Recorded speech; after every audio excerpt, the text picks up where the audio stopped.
నేను ఇశ్రాయేలు పర్వతం మీదకు నేను నడిపిస్తాను.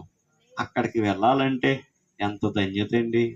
హెబ్రీయులకు రాసిన పత్రికలో ఒకసారి రండి, 3వ అధ్యాయమును మనం చూస్తే ప్రియులరా, హెబ్రీయులకు రాసిన పత్రిక 3వ అధ్యాయంలో ఆయన మేపితే ఎలా ఉంటుందో చూపించేసి ముగించేస్తాను.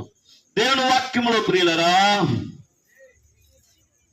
9వ అధ్యాయము 2వ వచనాన్ని మనం చదివితే, కొత్త నిబంధన 204వ పేజీ, హెబ్రీయులకు రాసిన పత్రిక 9వ అధ్యాయం 2వ వచనం. ఏలయనగా మొదట ఒక గుడారం ఏర్పరచబడెను, అందులో దీపస్తంభమును బల్లయు దాని మీద ఉంచబడిన రొట్టెలు ఉండెను. దానికి అతి పరిశుద్ధమని పేరు.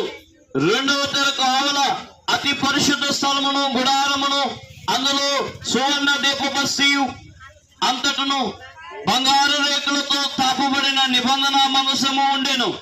ఆ మనసములో మన్నగల బంగారు పాత్రయు చిగురించిన అహరోను